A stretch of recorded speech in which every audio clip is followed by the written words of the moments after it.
Juventude 0, Grêmio 2. Você acompanha em detalhes aqui agora essa evolução tricolor.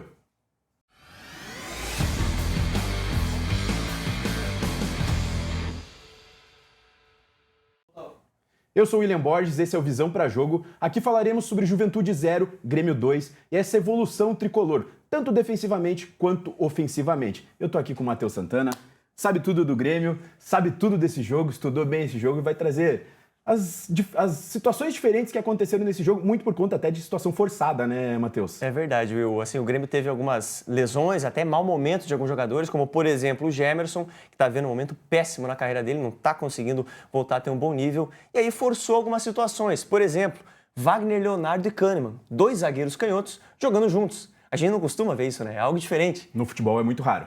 Muito raro. É uma das leis proibidas do futebol, mas em situações assim, às vezes cabem, né? E pro Grêmio deu muito certo.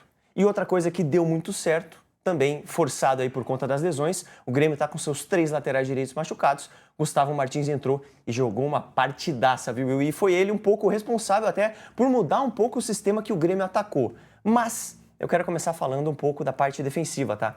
E a gente já pode acompanhar. Antes de você soltar, Opa, vamos lá. Aí, né? Esse recado é especial. Pessoal que está assistindo, por favor, se inscreve no canal, curte, compartilha com os amigos, que assim a gente consegue expandir mais o nosso trabalho. Também tem a opção hypar, que é extremamente importante, se puder hypar esse vídeo, que assim melhora muito o nosso trabalho e a gente consegue evoluir e apresentar cada vez mais coisas sobre determinados assuntos de futebol. E também nos motiva a trazer cada vez mais conteúdos, né? Se você dá essa resposta e se inscreve no canal, deixa o like, hype o vídeo, a gente entende que vocês gostam desse tipo de conteúdo e a gente adora fazer e vai trazer cada vez mais conteúdos para vocês. Will, esse vídeo é muito mais do que melhores momentos de Juventude 0, Grêmio 2, também dá para projetar Grêmio Corinthians, que vai ser a próxima rodada, mas, como eu falei, quero começar falando dessa parte defensiva do Grêmio, tá? E a gente já vê a estrutura defensiva do Tricolor por aqui. Temos uma linha de 4 que não aparece muito bem na imagem aqui, mas tem o Gustavo Martins e também o Wagner Leonardo, que é o cara que joga pela direita, né? Porque o Kahneman não tem esse refino todo técnico do Wagner Leonardo, aí preferencialmente o Kahneman joga na dele.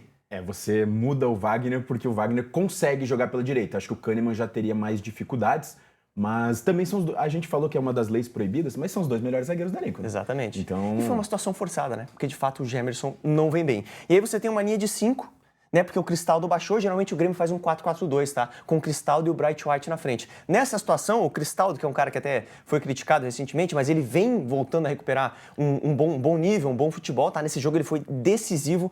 Ele é o cara que dá esse suporte ali para a linha de meias e aí praticamente fecha o Juventude de entrar. A gente percebe que são 2 linhas bem aproximadas, né? Tanto o 4 contra o 5 são 2 linhas bem aproximadas. Só o Bright White que está mais distante, mas assim é muito difícil do adversário conseguir entrar porque você está extremamente fechado. E assim, Will, foi uma das principais missões do Mano Menezes fazer esse time se defender bem.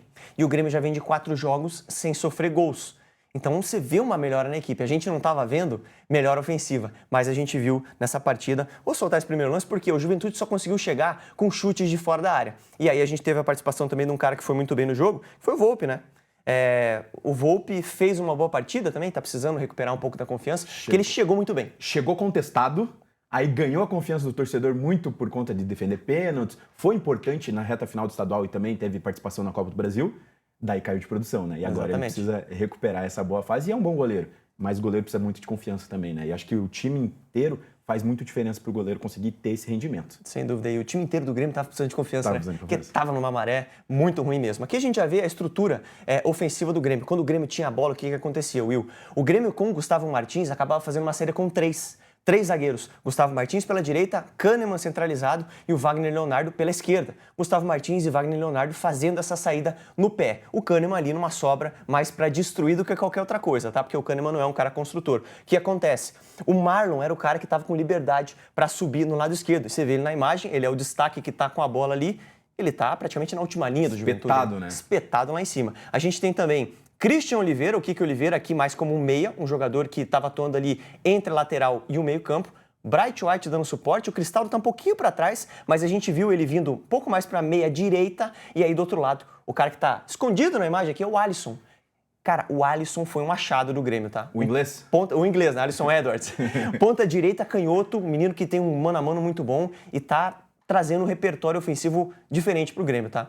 Então, nessa situação, a gente já vê a estrutura um 3-2-5, que é o Dodi e o Vila Sante. E daí a gente percebe que como o Marlon tá espetado, o Kiki Oliveira tem a obrigação de fechar e se tornar um segundo atacante muitas vezes quando o Grêmio tá com a bola. E até a gente vai ver melhor depois sobre isso, né? Exatamente. E eu vou soltar um lance aqui pra gente falar o seguinte. O Grêmio conseguiu atacar com bastante gente. E aqui os jogadores estão próximos. E a jogada sempre saiu. Aqui foi uma baita oportunidade que o Alisson acabou perdendo, né? Ele fecha e acaba tendo essa oportunidade. Porque, de fato, quando você tem o Marlon de um lado, o Alisson do outro, dois jogadores bem espetados, quando a bola tá de um lado, o ponta tem que fechar, né? Ponta contrário. O ponta contrário tem que fechar, perfeito. É o que ele faz na jogada, acaba perdendo uma ótima chance. O que a gente quer mostrar nesse lance? Agora sim, um 4-4-2 bem desenhado do Grêmio na marcação. O Grêmio conseguiu marcar alto quando quis. Principalmente no primeiro tempo, o Grêmio sufocou o Juventude desde o começo. E lembrando que você não aguenta 4-4-2. uma marcação-pressão o jogo inteiro. Então você precisa dosar e talvez no primeiro tempo seja mais o esquema fazer isso, porque você daí consegue abafar bem o adversário e no segundo tempo você já descansa melhor, até porque muitas vezes tem o placar, como foi o caso do Grêmio, né? Exatamente.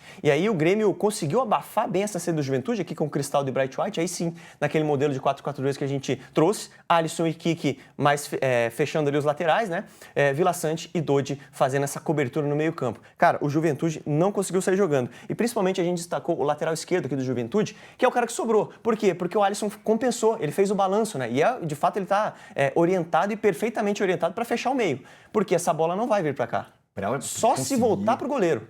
E daí, assim, se vier para cá, ele já balança de novo. Aí o Grêmio aperta a marcação, consegue sufocar e roubar essa bola e gerar uma boa oportunidade. Aqui que a gente quer destacar o quê? Olha quantos jogadores que estão nesse setor. Uma pressão bem alta, lá na ponta esquerda, praticamente, da equipe do Grêmio. O Vila Sante é o cara que está aqui meio sobrando. Essa bola, se conseguisse vir nesse cara aqui, o Vila Sante ia ter que sair. Mas o Alisson já estava aqui para fazer uma cobertura também. Então você vê que o time do Grêmio está encaixadinho para fazer essa marcação. E aí sim, uma roubada de bola, uma marcação ordenada. E o Grêmio, quando recupera essa bola, tenta ser um time bem objetivo, né?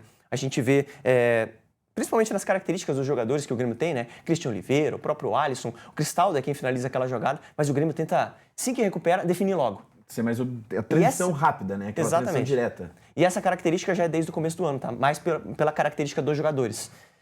Aqui mais uma construção do Grêmio, só que essa foi uma bola quebrada, tá? Pelo Thiago Volpe. E aí o Alisson, o nosso ponta inglês, Alisson Edwards, a gente brinca aqui, né, obviamente, mas o Alisson é um cara que tá muito bem e nessa jogada ele destruiu a defesa do Juventude. Tem tanto estrangeiro que se a gente falasse que era inglês...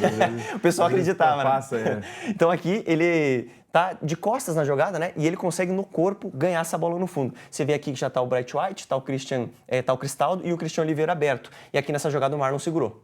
Tá? Porque foi uma quebrada do Volpe. E aí o Marlon acabou ficando, o Dodi e o Vila Sante ficaram aqui para dar esse suporte, mas o Alisson acaba fazendo uma baita numa jogada individual, a defesa do Juventude sofre para marcar ele, né? E foi assim, na maioria das jogadas que ele teve.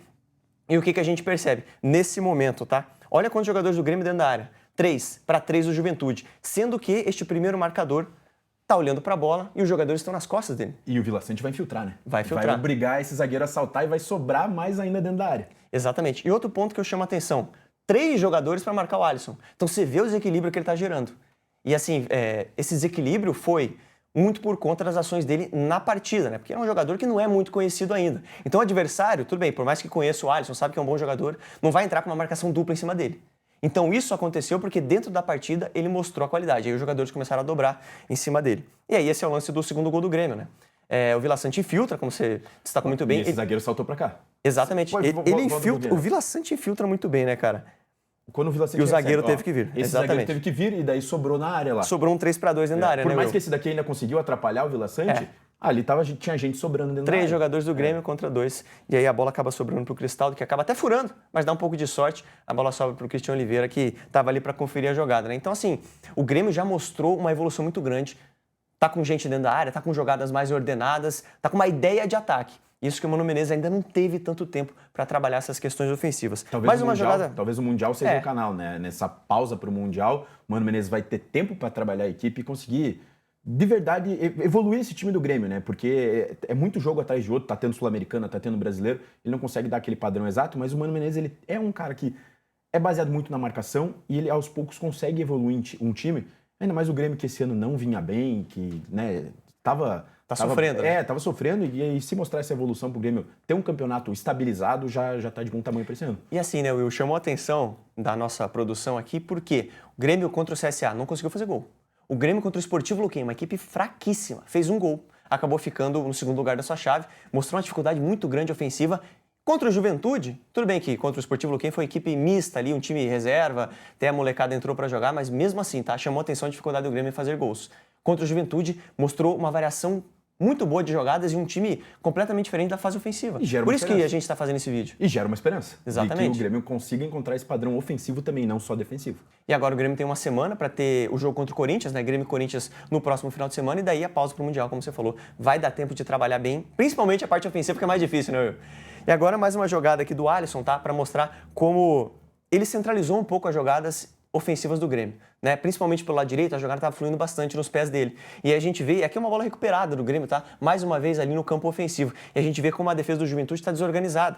Então, aqui uma linha de 4, só que o Alisson já ultrapassou o seu marcador, você tem o Cristaldo chegando aqui para finalizar essa jogada, livre, e aqui mais 2 jogadores entrando. Então, novamente, esse cara está preocupado com o Alisson, em dobrar ali para ele não entrar com essa bola. Só que o que acontece? O Alisson vai conseguir conduzir um pouquinho e achar um baita passe para o Cristaldo. E aí o goleiro faz uma baita numa defesa, tá? Foi um chute do Cristaldo que poderia ter sido melhor? Poderia, tá, Will? Mas eu não vou criticar tanto o Cristaldo, porque ele chutou no cantinho, tá? E a questão não é só o Cristaldo, né? A questão é a jogada que o Grêmio fez para colocar um jogador em condição completamente livre. O Cristaldo, desde o início aqui, vem completamente livre, porque tem 2 jogadores chamando a atenção dentro da área e o Alisson chama essa dobra e a marcação fica totalmente limpa pro Cristaldo finalizar. E aí tinha que fazer o gol. Tinha que fazer o gol, né, meu? Mas assim, o Grêmio teve, só pra gente exemplificar aqui um pouco, né, trazer os números, 2,65 de gols esperados. Acho que o Grêmio não teve isso na temporada em nenhum jogo, tá? Isso é muita coisa. Ainda mais num enfrentamento de alto nível de Série A, né? Então o Grêmio criou bastante. O Grêmio era para ter feito aí quase 3 gols aí nessa partida. Poderia, pelas chances que a gente viu, teve bola na trave de cabeça do Kahneman. Na bola aérea o Grêmio melhorou bastante. Isso já é um pouco mais de orientação ali do Mano Menezes. Então o time mostrou mecanismos, tá? E mais uma jogada agora do Grêmio, onde o Cristaldo... O Cristaldo foi um cara bem importante. Falamos do Alisson, falamos do Kahneman, do Wagner Leonardo, do Gustavo Martins. O Cristaldo também foi um cara muito bom porque ele é o articulador desse time. Quando a bola chega no pé dele, sempre sai alguma coisa legal. E ele consegue linkar bastante com seus companheiros, né? Então tem essa facilidade para fazer associações. O que acontece? De novo, bola no Alisson. E aí a gente tem uma situação de 2-2 dentro da área, tá? O que acontece? A defesa do Juventude dobra e ele teria a opção, de repente, de jogar no Vila Sante, fazer uma jogada trabalhada, mas ele acaba finalizando no gol. O Grêmio também finalizando de média distância com o Alisson, que tem qualidade no chute. A gente vai ver que foi uma baita de uma defesa de novo do goleiro, uma bola que pinga ali na frente, né? Que complica para o goleiro. Bola chata, né? Bola chata. E aqui, mais uma jogada, e aí a gente traz essa jogada para mostrar uma característica que o Grêmio recupera e que já tinha desde o começo do ano, tá? Por quê? Por causa da característica dos seus jogadores. Aquele jogo em transição rápida. Quando o Aravena pega essa bola, levanta a cabeça, olha o movimento do Christian e do próprio Cristaldo. Eles nem olham para o Aravena, eles já viram e saem correndo. E aí o que acontece? O Cristaldo sofre a falta aqui, mas o Christian Oliveira não. O Christian Oliveira consegue receber essa bola em profundidade, e aí o Christian Oliveira tem bastante velocidade, chega com essa bola pertinho, só que ele toma uma decisão errada, tá? Talvez se ele temporizasse melhor, ele conseguia encontrar o Aravena. O próprio Aravena, né? Esquerda, que estava chegando. Então o Christian Oliveira se precipitou, mas esse lance foi para mostrar que o Grêmio, no contra-ataque, ele mantém o seu padrão. É um time que contra-ataca bem. Tá? A questão não é nem... igual o lance do Cristaldo, a questão não é nem a finalização do Cristaldo, como não é a finalização do Kiki Oliveira nesse lance. E sim essa transição rápida e como gera uma situação. Tudo bem, a tomada de decisão final talvez não tenha sido das melhores, mas foi uma situação boa de jogo que poderia ter saído mais um gol. E bem treinada também, muito pela característica dos jogadores. Só pra gente finalizar o vídeo, tá? Um lance defensivo do Grêmio. Aqui nesse momento a gente já tinha o Ronald, né? Que entrou ali para reforçar ainda mais esse setor. Praticamente uma linha de 6 mais 4 jogadores para exemplificar como o Grêmio evoluiu defensivamente. Repito, 4 jogos seguidos sem sofrer gols. Se tratando do Grêmio dessa temporada, é muita coisa, tá? O Mano chegou para começar reformulando o time a partir da sua defesa. E ele está conseguindo fazer isso muito bem. Destaquei aqui de novo, Wagner Leonardo e Kahneman, para a gente mostrar o posicionamento deles. 2 zagueiros canhotos jogando junto, algo que está dando muito certo. A gente vê o Wagner Leonardo pela direita, o Kahneman pela esquerda. Como o Juventude não tem espaço, cara. Essa bola não entra aqui nesse jogador que está entre linhas. E não tem muito o que fazer. O que acontece? O Batalha acaba finalizando de fora da área e até acerta um bom chute. Mas aí aparece o Volpi muito bem, tá? É que então, você obriga o adversário a finalizar, né? Obriga. No caso, ele até acertou uma boa finalização, mas daí você tem que ter confiança no teu goleiro que Exatamente. Um chute de longe ele vai segurar as pontas, como foi o caso do Volpi ali. Então assim, Will, o Grêmio evoluiu bastante defensivamente já das últimas partidas. Ofensivamente, para nós foi uma surpresa, tá? Esse trabalho, esse jogo do Grêmio, que foi muito bom, principalmente no primeiro tempo. No segundo já condicionou um pouco por causa do resultado.